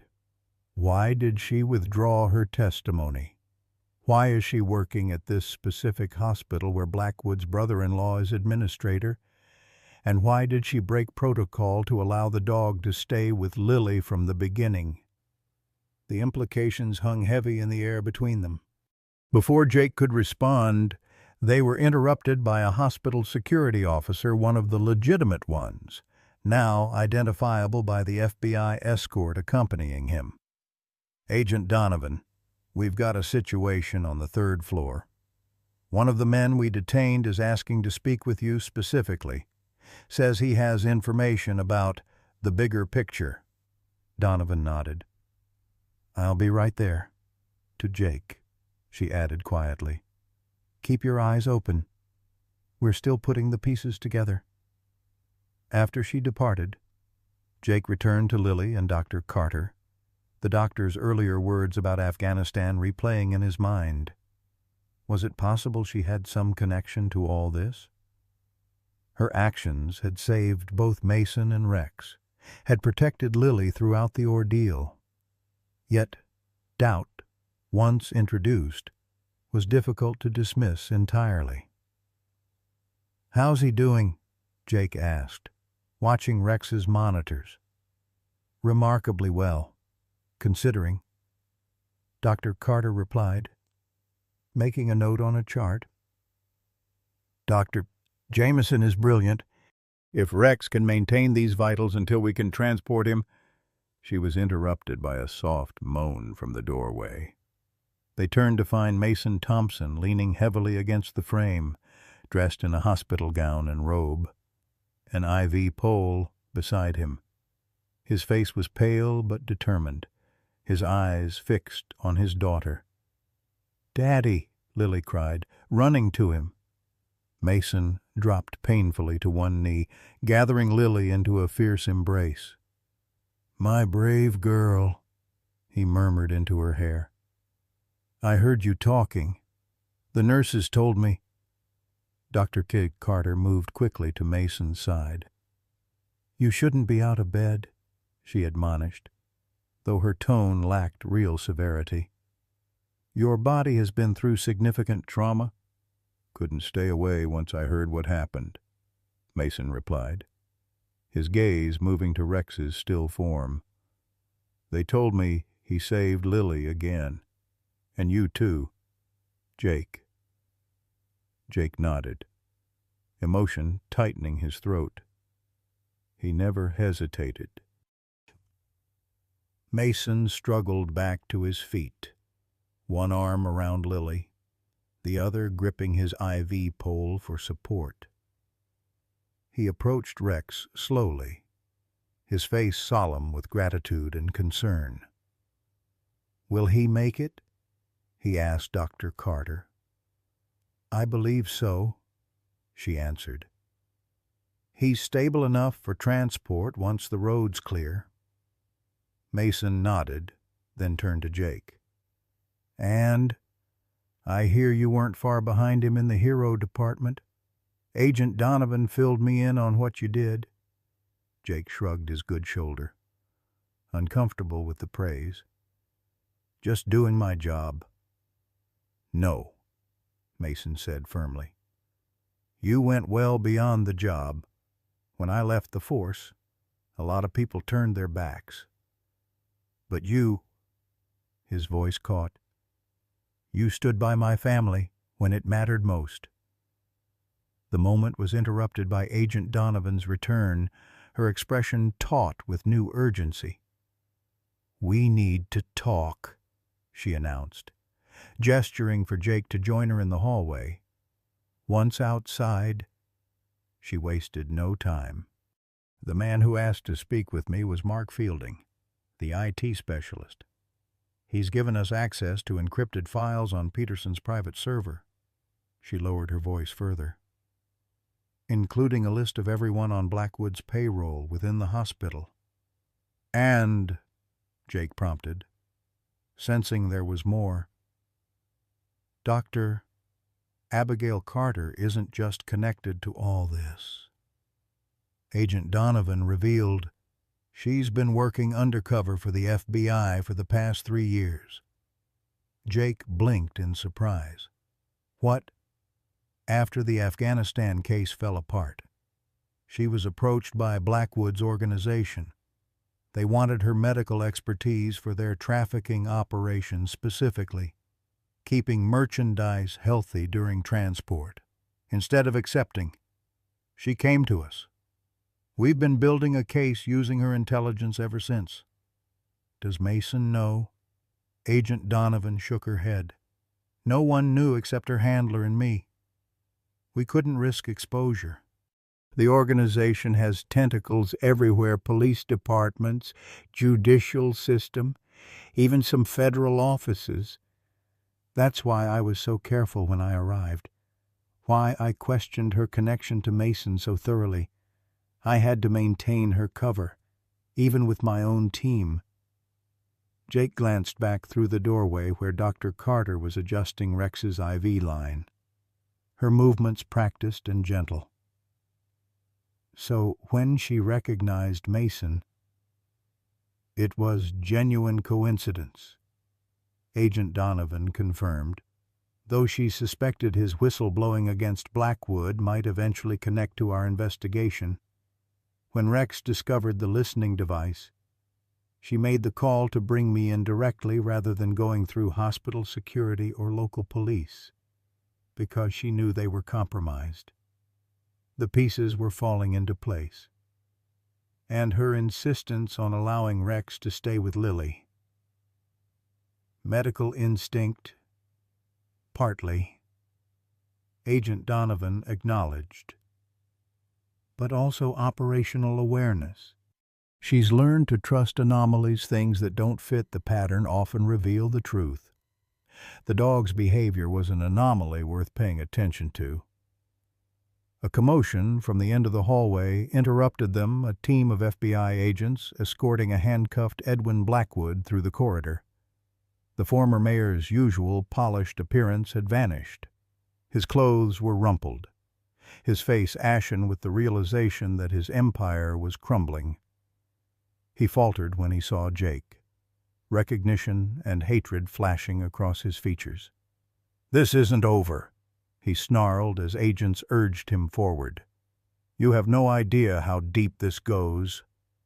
"Actually," Agent Donovan replied coolly, "thanks to Dr. Carter and Lily Thompson, we have a very good idea, and it ends tonight." After Blackwood was led away, Jake returned to the treatment room, seeing Dr. Carter with new understanding. She met his gaze steadily, something unspoken passing between them.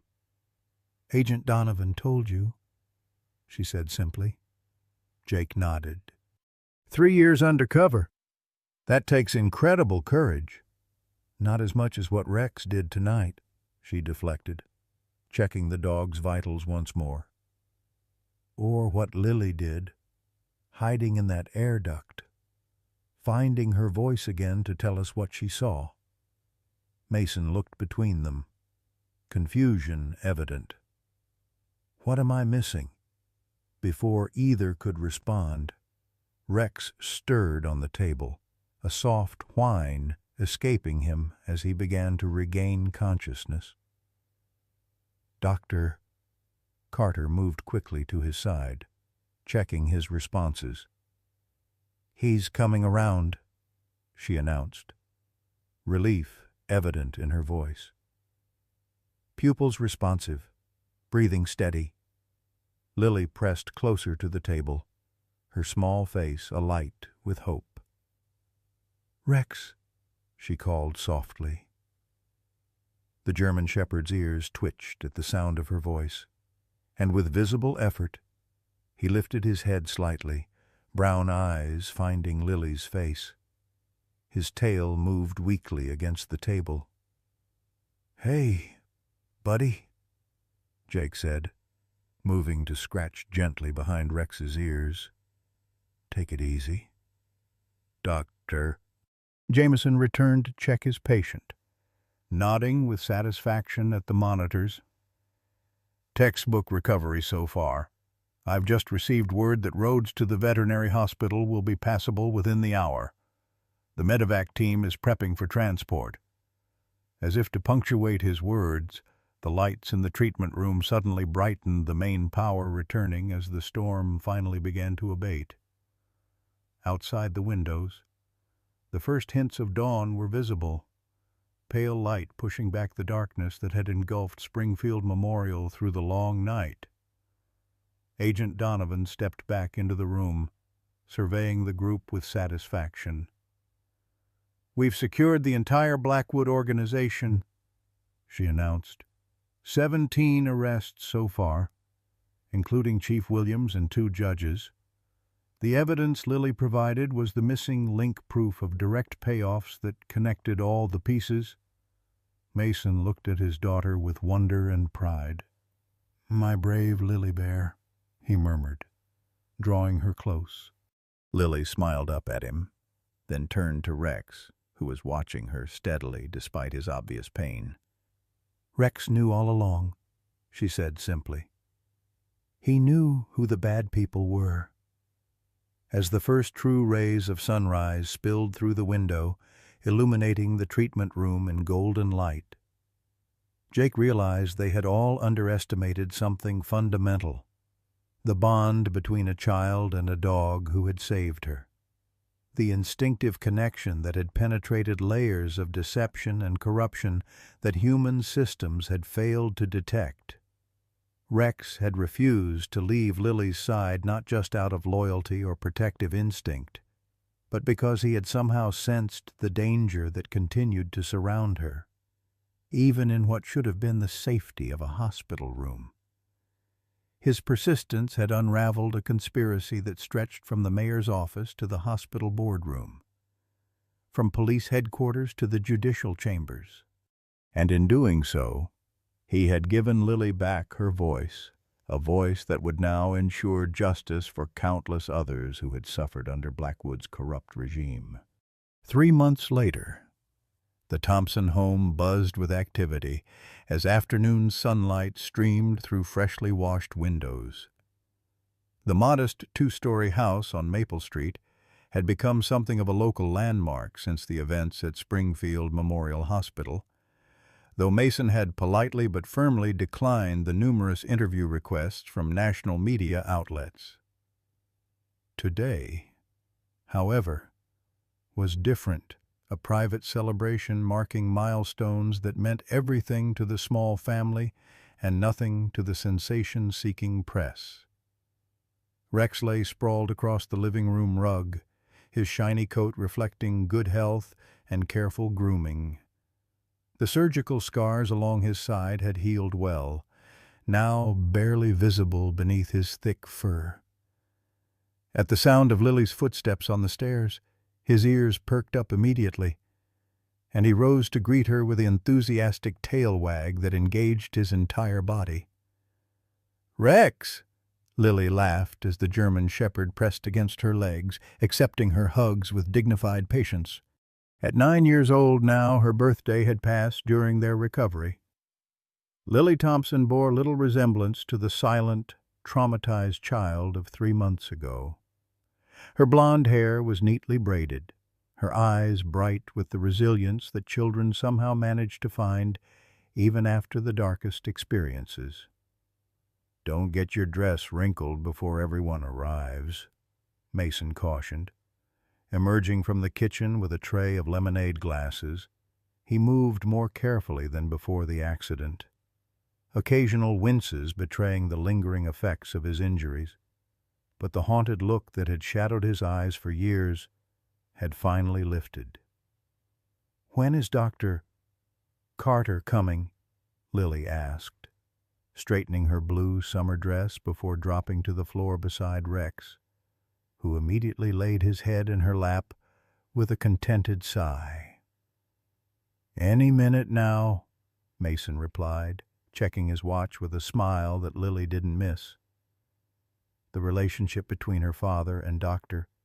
Carter Abbey, as they all called her now, had developed gradually over the past months, beginning with her frequent visits to check on their recoveries, and evolving into something deeper that neither adult had put into words yet. The doorbell rang, sending Rex trotting to the front door, his posture alert but relaxed, so different from the tense vigilance he had maintained during those dangerous days at the hospital. Mason opened the door to reveal Abby Carter holding a gift-wrapped box, her professional demeanor replaced by casual elegance in a summer dress and cardigan. "Sorry I'm a little early," she apologized, stepping inside. "Surgery finished sooner than expected." "You're right on time," Mason assured her, taking the gift and setting it with the others on the side table. The easy warmth between them spoke volumes about the hours they had spent together during the recovery process, rediscovering the connection that had begun years earlier in Afghanistan and finding it deepened by their shared experiences. Lily hurried forward for a hug, which Abby returned with genuine affection. "Is that for me?" the girl asked, eyeing the package. "It might be," Abby teased, "but I think we should wait for everyone else before opening presents. Don't you—" Before Lily could negotiate this point, the doorbell rang again. This time it was Jake Winters, his arm finally out of the sling, accompanied by Agent Sarah Donovan. Behind them came Dr. Jameson, looking considerably more relaxed than when they had last seen him performing emergency surgery on Rex during a power outage. "The guest of honor has arrived," Jake announced, stepping aside to reveal a man in a formal uniform from the Springfield Police Department Chief Robert Adkins, who had replaced the disgraced Williams following the corruption investigation. "Sorry I'm late," Chief Adkins said, carrying what appeared to be an official document case. "The mayor wanted to review the proclamation one last time." The gathering moved to the backyard, where Mason had set up chairs facing a small podium borrowed from Lily's school.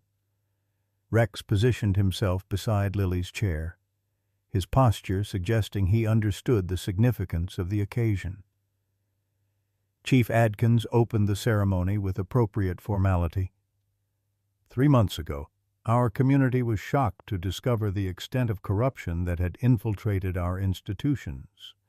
What began as one man's courageous stand against wrongdoing, he nodded respectfully to Mason, ultimately revealed a criminal network that extended through local government, law enforcement, and even health care. He turned his attention to Rex. Today, by proclamation of Mayor Eleanor Griffith and the unanimous vote of the City Council, we recognize an extraordinary act of service. He unfolded an official document. For exceptional courage, unwavering loyalty, and actions directly resulting in the safety of a child and the exposure of criminal corruption, the City of Springfield hereby awards K-9 Officer Rex its highest civilian honor, the Medal of Valor. Jake stepped forward, carrying a specially designed collar medallion, and knelt beside Rex. "You've earned this, partner," he said softly, attaching the medal to Rex's collar. The German shepherd sat perfectly still, as if understanding the solemnity of the moment. Chief Adkins continued, "Additionally, we formalize Officer Rex's retirement from active police duty and his official adoption into the Thompson family, where he has clearly found his true home." Mason accepted the adoption papers with visible emotion. "Thank you, Chief. This means more than you know." Lily raised her hand tentatively. "Can I say something?" The adults exchanged surprised glances. Then Chief Adkins nodded. Stepping away from the podium, Jake lifted Lily so she could reach the microphone. The little girl unfolded a carefully written paper. "I wrote a letter to Rex," she explained. "Because he can't read. I want to read it out loud so everyone knows." She took a deep breath and began. "Dear Rex, thank you for saving me from the river and from the bad people at the hospital. When I was too scared to talk, you talked for me by barking and showing the doctors the listening thing. You got hurt because you protected me and Daddy and Officer Jake." She paused, looking directly at the German shepherd, who watched her with complete attention.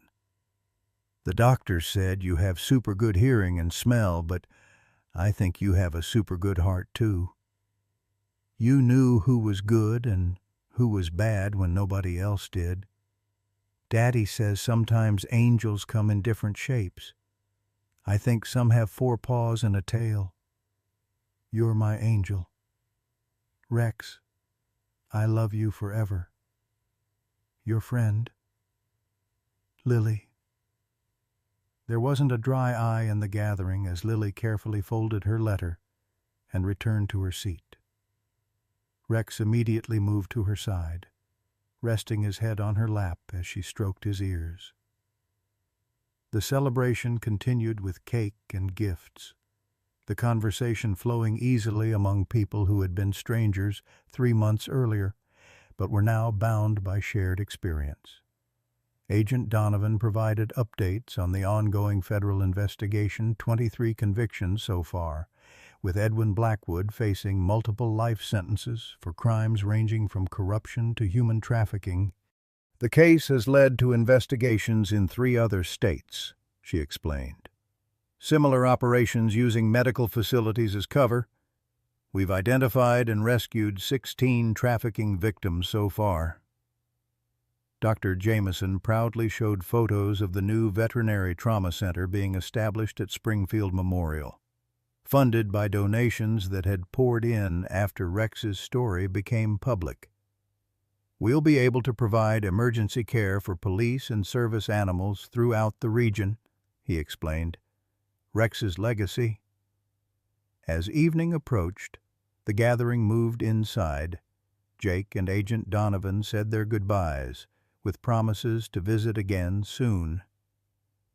Dr. Jameson departed for his evening hospital rounds, leaving Mason, Abby, Lily, and Rex in the comfortable quiet of the Thompson living room. "I have one more surprise," Mason announced, retrieving an envelope from his desk drawer. "This came yesterday." He handed it to Lily. "It's addressed to you." Lily opened it carefully, unfolding the official-looking letter. "It says I'm invited to speak at the opening of the new children's wing at the hospital." She read slowly. "They're naming it after Rex. The Rex Thompson Wing for Pediatric Care," Abby confirmed with a smile. "The board voted unanimously." "Rex has a last name now?" Lily asked. "Delighted." "Of course," Mason replied, his arm slipping naturally around Abby's shoulders. "He's family." As darkness fell outside, the 4 of them settled on the couch, Lily nestled between her father and Abby, with Rex sprawled across all their feet. The German shepherd sighed contentedly, finally at rest after a lifetime of vigilance. His duty now was simpler, but no less important to be there, present and watchful, as this small family healed and grew together. Mason reached down to scratch behind Rex's ears, the gesture conveying gratitude words could never fully express. "Good dog," he murmured. "Dog." Rex's tail thumped once against the floor in acknowledgement, his eyes closing in perfect trust. Outside, A gentle rain began to fall, so different from the violent storm that had raged 3 months earlier. Inside the Thompson home, all was quiet, secure, at peace, protected by the steady presence of a guardian with 4 paws who had refused to leave when it mattered most. In a world where loyalty sometimes feels like a forgotten virtue, Rex's story reminds us of what truly matters. This German shepherd didn't just save little Lily from drowning or protect her from danger. He showed us what unwavering devotion looks like in its purest form.